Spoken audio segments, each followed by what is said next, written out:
गौरी पुत्र गणेश भगवान की जय। जय श्री कृष्ण। राधे राधे। भाद्रपद माह के कृष्ण पक्ष की आज द्वादशी तिथि है। जिन लोगों ने कल व्रत रखा था वो अपना आज द्वादशी तिथि में अपना व्रत खोलेंगे। आज का दिन बड़ा ही शुभ और मंगलकारी है। आज के दिन तुलसी माता की कथा को जरूर श्रवण करनी चाहिए। तो चलिए हम सब मिलकर तुलसी माता और गंगा माता की कथा को बड़ी ही श्रद्धा से श्रवण करेंगे। तुलसी के जन्म के पीछे एक पौराणिक कथा है। एक बार भगवान शिव के नेत्रों से तेज रूपी भयानक ज्वाला निकली, जिसे सृष्टि की रक्षा के लिए शिव जी ने समुद्र में डाल दिया। भगवान शिव से निकले उस महान तेज से एक बालक का जन्म हुआ, जो बहुत ही तेजस्वी और शक्तिशाली था। जल में जन्म होने के कारण उसका नाम जालंधर पड़ा। कालांतर में जालंधर असुरों का राजा बना। जालंधर का विवाह दैत्यराज कालनेमी की पुत्री वृंदा के साथ हुआ। वृंदा परम ईश्वर भक्त और पतिव्रता स्त्री थी। जब भी जालंधर युद्ध में जाता था तब वृंदा पति की रक्षा के लिए भगवान के ध्यान में लीन हो जाती थी और जालंधर पतिव्रता स्त्री के तेज से युद्ध में सुरक्षित रहता था। एक बार स्वर्ग का आधिपत्य पाने के लिए जालंधर असुरों की विशाल सेना के साथ देवताओं से जा भिड़ा। जालंधर के नेतृत्व में असुरों ने देवताओं को पराजित कर दिया और स्वर्ग पर असुरों का राज हो गया। देवतागण भागे भागे देवगुरु बृहस्पति के पास पहुँचे। बृहस्पति के कहने पर देवतागण भगवान विष्णु के शरण में गए। देवताओं की प्रार्थना सुनकर भगवान विष्णु उनकी सहायता के लिए जालंधर से युद्ध करने गए, पर भगवान विष्णु शिव के तेज से उत्पन्न हुए जालंधर को पराजित नहीं कर सके और उसे वर मांगने को कहा। जालंधर ने चालाकी से भगवान विष्णु को लक्ष्मी सहित अपने महल में रहने का आग्रह किया, जिसे भगवान विष्णु मना नहीं कर सके। इस तरह जालंधर ने भगवान विष्णु से भी अभय प्राप्त कर लिया। इसके बाद हार कर देवतागण देवगुरु बृहस्पति के साथ भगवान शिव की शरण में गए। देवताओं की सहायता के लिए भगवान शिव जालंधर से युद्ध करने गए, पर भगवान शिव भी उसे पराजित नहीं कर पाए।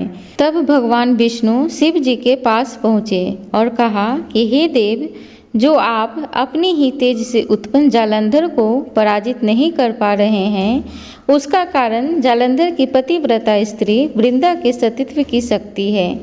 आप जालंधर से युद्ध करें और मैं वृंदा का ध्यान भटकाने का प्रयत्न करूंगा, क्योंकि जालंधर का वध सृष्टि के कल्याण के लिए आवश्यक है।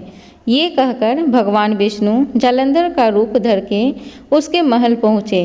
तब वृंदा अपना पति आए समझकर तप छोड़कर उनकी सेवा सत्कार में लग गई। इधर युद्ध में भगवान शिव ने जालंधर का वध कर दिया। जालंधर का वध होते ही दूत वृंदा को खबर देने पहुँचे। तब वृंदा को समझ में आ गया कि उनके साथ छल हुआ है। तब वृंदा ने भगवान विष्णु को अपनी असली रूप में आने को कहा और उनको पत्थर हो जाने का श्राप दे दिया और स्वयं योग अग्नि में प्रज्वलित होने को उद्यत हुई। पर तभी वहाँ सभी देवी देवता पहुँचे और माता लक्ष्मी वृंदा से भगवान विष्णु को श्राप मुक्त करने का अनुरोध किया, जिसे मानकर वृंदा ने भगवान विष्णु को तो क्षमा कर दिया, पर स्वयं योग अग्नि में भस्म हो गई। तब उसी भस्म में से एक पौधा उत्पन्न हुआ, जिसे तुलसी कहा गया। भगवान विष्णु के उसी पत्थर रूप यानी शालिग्राम से तुलसी विवाह की परंपरा शुरू हुई। आज भी कार्तिक महीने के शुक्ल पक्ष की एकादशी तिथि को प्रतिवर्ष तुलसी विवाह का उत्सव धूमधाम से मनाया जाता है। जहाँ भी तुलसी की पूजा होती है वहाँ लक्ष्मी और नारायण की कृपा सदैव बनी रहती है। भगवान विष्णु को तुलसी अति प्रिय है।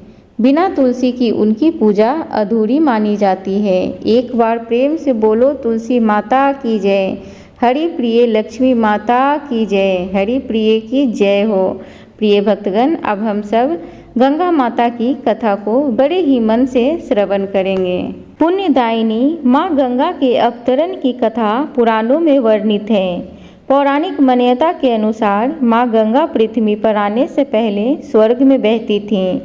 तो फिर ऐसा क्या हुआ कि माँ गंगा को पृथ्वी पर आना पड़ा। इक्ष्वाकु वंश में सगर नाम के एक महान प्रतापी राजा हुए। सगर की 2 स्त्रियां थीं, एक का नाम केशनी और दूसरी का नाम सुमति था। ये दोनों विंध्यर्वराज कश्यप की पुत्रियां थीं।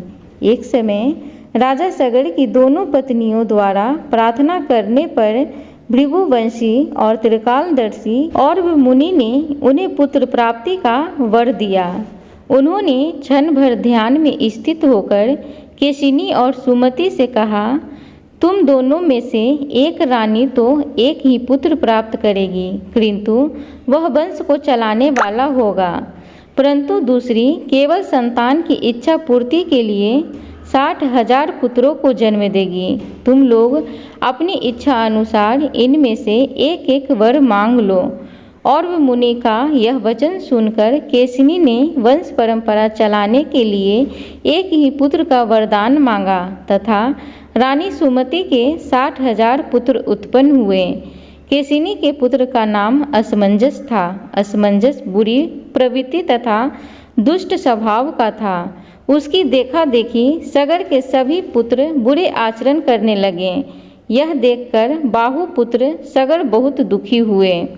कुछ समय बाद असमंजस के अंशुमान नामक पुत्र उत्पन्न हुआ, जो बड़ा धर्मात्मा, गुणवान और शास्त्रों का ज्ञाता था। वह सदा अपने पितामह सगर की सेवा में संलग्न रहता था।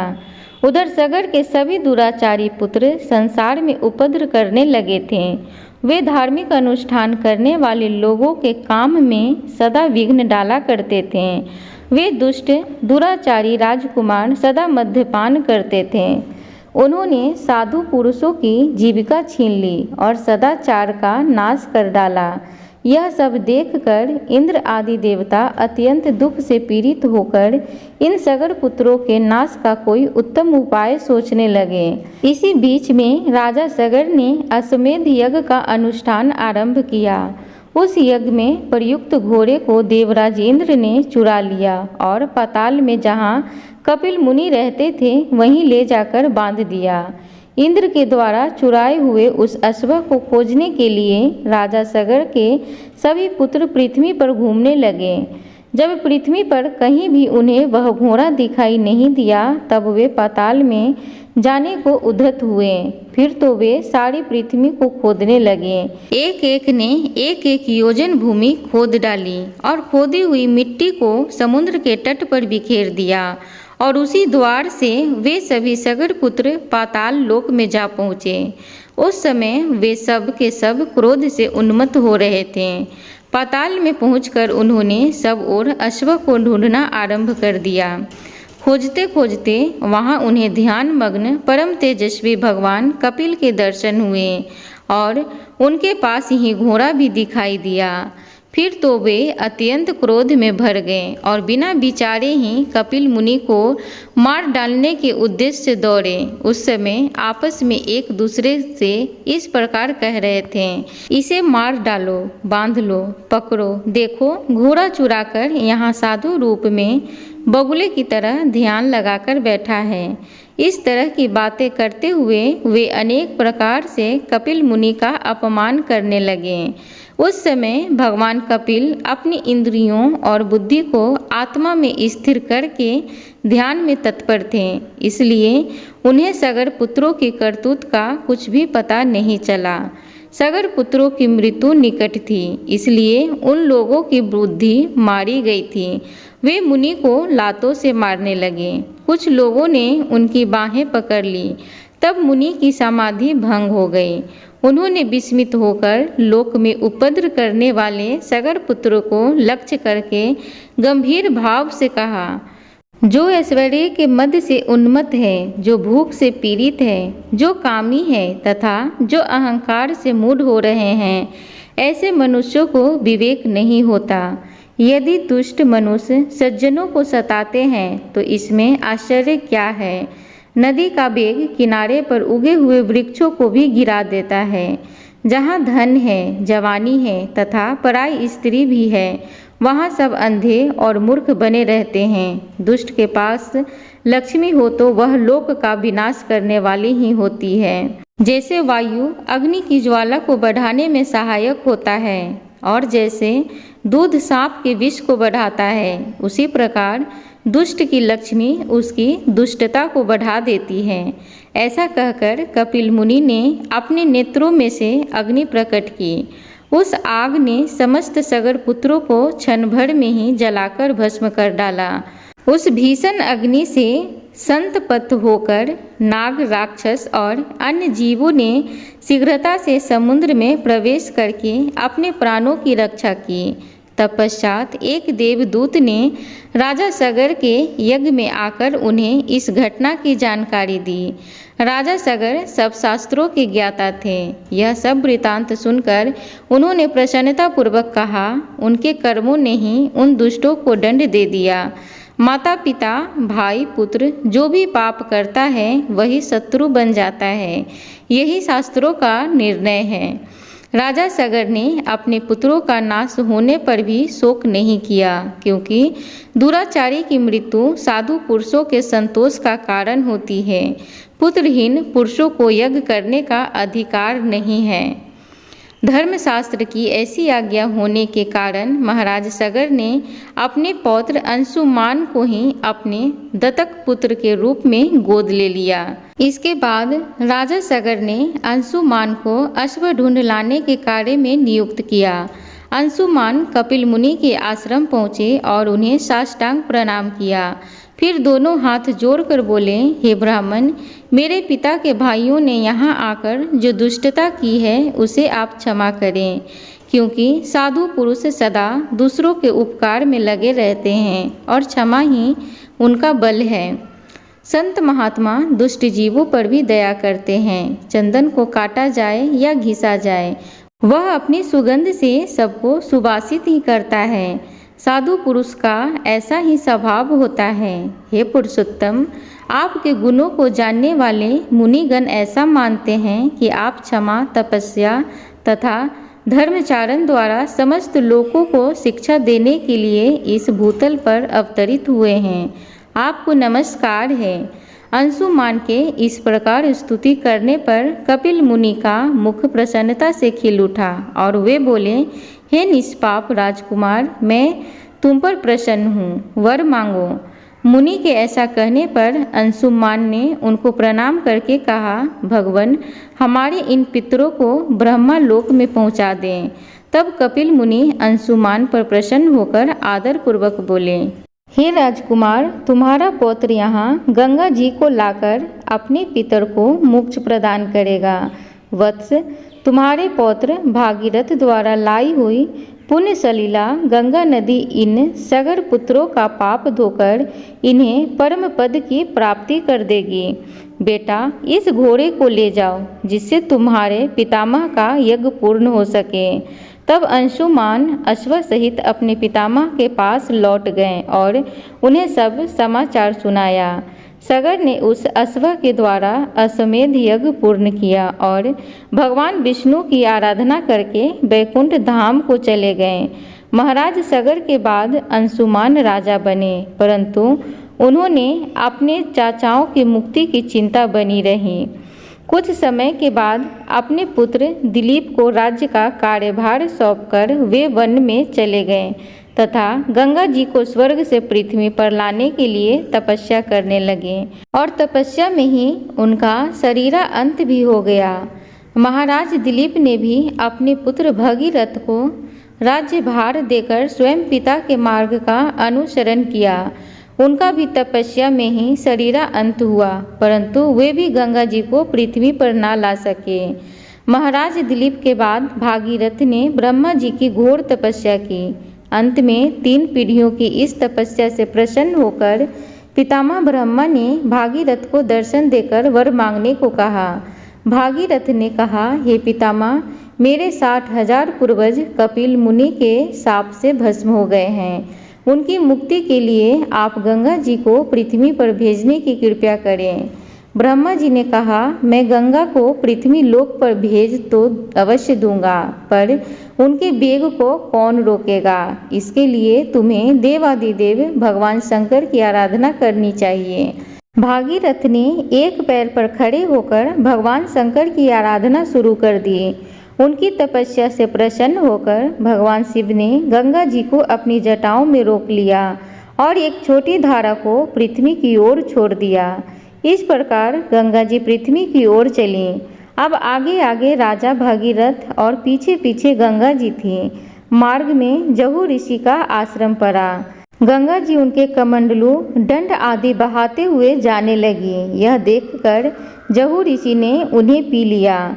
कुछ दूर जाने पर भागीरथ ने पीछे मुड़कर देखा तो गंगा जी को न देखकर वे ऋषि के आश्रम पर आकर उनकी वंदना करने लगे। प्रसन्न होकर ऋषि ने अपनी पुत्री बनाकर गंगा जी को दाहिने कान से निकाल दिया। इसलिए देवी गंगा जाह्नवी नाम से भी जानी जाती हैं। भागीरथ की तपस्या से अवतरित होने के कारण उन्हें भागीरथी भी कहा जाता है। इसके बाद भगवती गंगा मार्ग को संयस श्यामल करते हुए कपिल मुनि के आश्रम में पहुंची, जहां भागीरथ के 60,000 पूर्वज भस्म की ढेरी बने पड़े थे। भागीरथ ने पवित्र गंगा से अपने पूर्वजों का उद्धार किया और वे सभी गंगा जल के स्पर्श मात्र से दिव्यलोक को चले गए।